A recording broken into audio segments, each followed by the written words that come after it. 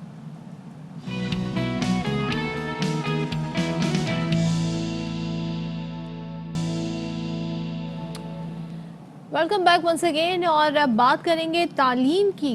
تعلیم کا حصول ہر شہری، ہر بچے کا حق ہے، اور تعلیم ہی ہے جو ایک معاشرے کو آگے لے کر جاتی ہے. اور ہمارے ملک کی اگر ہم بات کریں تو ویسے ہی یہاں پر ہم دیکھتے ہیں کہ اتنا رجحان نہیں ہے. خاص طور پر دیہی علاقوں کی اگر بات کریں تو ایک خبر آئی ہے جو کہ بڑی کنسرننگ ہے، وہ یہ ہے اشفاق کہ سندھ میں 5000 اسکول ختم کیے جا رہے ہیں.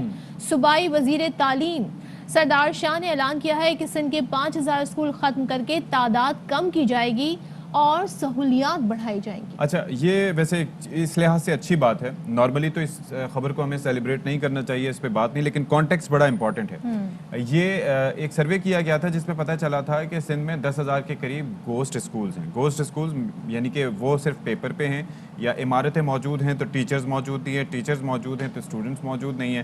تو یہ اس طرح کے اسکولز ہیں. تو پہلے فیز میں پہلے سردار شاہ صاحب نے یہ کہا تھا کہ 7,000 اسکولوں کو ختم کیا جائے گا، اور پھر دوسرے فیز میں 3,000 مزید اسکولوں کو ڈھونڈ کے پھر انہیں شٹ ڈاؤن کیا جائے گا. اور جو فوکس ہے ان 40,000 اسکولوں پہ ہوگا جو اس کے علاوہ صوبے بھر میں کام کر رہے ہیں، تاکہ بجٹ کی ایلوکیشن ٹھیک ہو اور صحیح جو فنڈز جو ہیں وہ متعلقہ اسکولوں تک پہنچ سکیں. تو اب جس طریقے سے تعلیم کی حالت زار کی بات کریں، سندھ کی بات کر لیں، کیونکہ ہم سٹوری جو ہے وہ اسپیسیفک ہے سندھ کے حوالے سے. 44% بچے جو ہیں وہ سندھ میں اسکولز میں نہیں جاتے. تو آئی ایم شیور کہ اگر اس کو ریٹیفائی کیا جائے گا تو یہ بڑا اچھا ہوگا. بجائے اسکول ختم کرنے کے وہ جو بچے اسکول نہیں جا رہے ان کو کسی طریقے سے ان اسکول میں انرول کیا جاتا ہے، اور سہولیات دینا تو حکومت کا کام ہے. ختم ہونے سے پہلے ان کا ہونا ضروری ہے نا. اکثر تو گوسٹ اسکولز ہیں ہی نہیں تو آن پیپر ہیں، فنڈز آپ جاتے کو ہیں، سارے میک کچھ شور ہوتا کرنا ہے. ہے. تو وزارت تعلیم کے انڈر یہ ساری چیزیں آتی ہیں، تو یہ بڑی ایک کنسرننگ بات ہے. اور اسی پر بات ہم کر لیتے ہیں. اس وقت پی ٹی آئی کے رہنما خرم شیر زمان صاحب ہمارے ساتھ ہیں. ان سے پوچھتے ہیں کہ وہ ایز اپوزیشن سندھ میں وہ ساری صورتحال کو کیسے دیکھتے ہیں. تو خرم شیر زمان صاحب بہت شکریہ. کیا کہے گا؟ صوبائی وزیر تعلیم نے سندھ میں 5000 اسکول بند کرنے کا اعلان کیا ہے، اور بتایا جا رہا ہے کہ اس سے تعلیم کا معیار بہتر کیا جائے گا. آپ کی اس پر کیا رائے ہے؟ دیکھیں، مجھے آپ کی بات سن کر ہنسی آ رہی ہے نا. پوری دنیا کے اندر تعلیم کو بہتر کرنے کے لیے اور تعلیم کو اور زیادہ فروغ دینے کے لیے پوری دنیا کے اندر اسکولز کھولے جاتے ہیں. گاؤں میں، دیہاتوں میں، یونین کونسلز تک جو ہے نیچے طبقے تک اسکول کھولے جاتے ہیں، تاکہ زیادہ سے زیادہ تعلیم جو ہے وہ بڑھائی جا سکے، بچوں کو تعلیم دی جا سکے. اور ظاہر ہے کہ پوری دنیا میں وہ ممالک آج بھی آگے ہیں جہاں پہ وہ تعلیم کا معیار زیادہ سے زیادہ بہتر کر سکیں اور زیادہ سے زیادہ اسکول کھول سکیں. اب یہ صاف فرماتے ہیں کہ یہ 5000 اسکول جو ہیں ان کو بند کرنا چاہتے ہیں، اور یہ کہتے ہیں کہ اس سے تعلیم کا معیار بہتر ہوگا. تو میری سمجھ سے تو باہر ہے. میرے خیال سے آپ اس پہ کچھ تجزیہ کر دیں کہ ایسا کون سا ان کے پاس ایسا آئیڈیا ہے کہ جس سے یہ جو ہے اسکولز میں نظام بہتر ہو جائے گا. دیکھیں، دوسرا سوال میرا اس کے ساتھ اٹیچڈ ایک اور بھی چیز ہے کہ اگر یہ 5000 اسکول بند کر رہے ہیں تو مجھے بتائیں کہ یہ پچھلے 14 سال سے ان 5000 اسکولز کے اندر جو پیپلز پارٹی کا ٹینیور ہے اس میں جو ٹیچرز پڑھ رہے تھے ان کو بھی تو تنخواہیں جاری ہوں گی نا. اس کے مینٹیننس پہ بھی پیسہ خرچ ہو رہا ہوگا، اس کے رینٹلز پہ بھی پیسہ خرچ ہو رہا ہوگا. تو اس کا مطلب ہے کہ پچھلے 13-14 سال سے یہ 5000 اسکول پہلے سے قائم تھے. یہاں پہ گھوسٹ ٹیچرز تھے، اور یا تو یہ اسکولز ہی موجود نہیں تھے. اگر ایسا ہے تو الگ بات ہے، لیکن یہ میری سمجھ سے باہر ہے کہ 5000 اسکولوں کو ختم کرنے سے اسکول میں تعلیم کا نظام جو ہے بہتر ہو جائے گا. میری سمجھ سے باہر ہے. میرے خیال سے منسٹر صاحب بہتر طریقے سے بتا سکیں گے. تو خرم صاحب، تعلیم جو ہے وہ ظاہر ہے کہ ایک آئینی حق ہے تمام شہریوں کا، اور ریاست کا یہ فرض ہے کہ ان کو فراہم کرے. اب ہم دیکھ رہے ہیں کہ سندھ کا جو حال ہے وہ بےحد نظام تعلیم فرسودہ ہے. تو اس معاملے کے لیے دیگر ایشوز پہ بات کی جاتی ہے اسمبلی پہ، خاص طور پر سیاسی معاملات پر. تو اس کو کیوں نہیں اٹھایا جاتا؟ اس معاملے پر بات کیوں نہیں کی جاتی اسمبلی میں؟ نہیں، ایسی بات بالکل بھی نہیں ہے. اگر آپ دیکھیں گے 2008 سے جب میرا پہلا ٹینیور تھا تو ہم نے سب سے زیادہ جو چیزیں ہائی لائٹ کی وہ ہم نے تعلیم کے اوپر ہی ہم نے ایشوز ہائی لائٹ کی. آپ کو یاد ہو کہ جب قائم علی شاہ چیف منسٹر بن کر آئے تھے تو انہوں نے فرمایا تھا کہ میں جو ہوں جو ہے ایجوکیشن ایمرجنسی لے کر آؤں گا. اس کے بعد جب مراد علی شاہ آئے تو انہوں نے کہا کہ میں قائم علی شاہ صاحب کی بنائی ہوئی ایجوکیشن ایمرجنسی کو اور زیادہ آگے بڑھا کے جو ہے اسکولوں میں زیادہ بہتر نظام کریں گے. اسکول تو بڑھتے گئے، اسکول کی تعداد بڑھتی گئی، گھوسٹ ٹیچرز آتے رہے. اسکول کا نظام سندھ کے اندر کبھی بھی بہتر نہیں ہوا. ہم نے دیکھا کہ گزرتے ہوئے وقت کے ساتھ ساتھ یہ تباہی کی طرف گیا. اس کی وجہ مجھے دیکھیں صرف ایک سمجھ میں آتی ہے.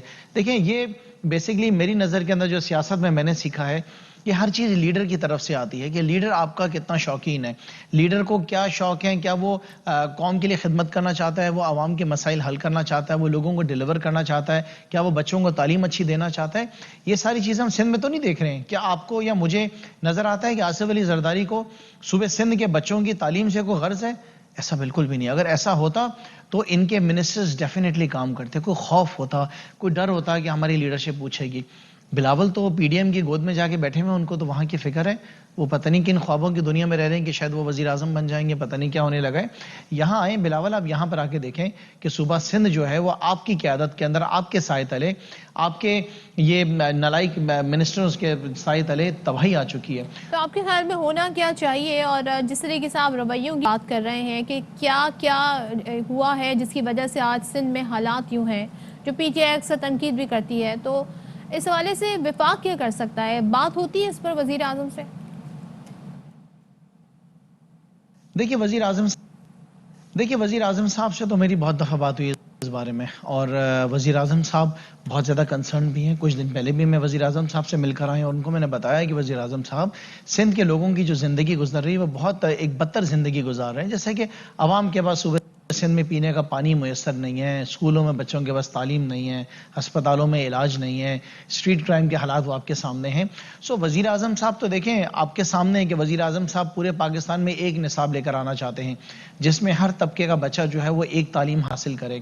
اور وزیر اعظم صاحب یہ چاہتے ہیں کہ سیرت النبی پڑھائی جائے. وزیر اعظم صاحب چاہتے ہیں پورے پاکستان کے بچوں کو قرآن شریف کو پڑھایا جائے اور سیکنڈری اسکول میں ان کو جو ہے معنوں کے ساتھ پڑھایا جائے، کیونکہ قرآن شریف تو وہ سب سے بہترین کتاب ہے جو ہمیں زندگی کو بہتر کرنا اس سے بہتر سکھا نہیں سکتی. سیرت النبی ہے اور اس کے علاوہ ایک نصاب.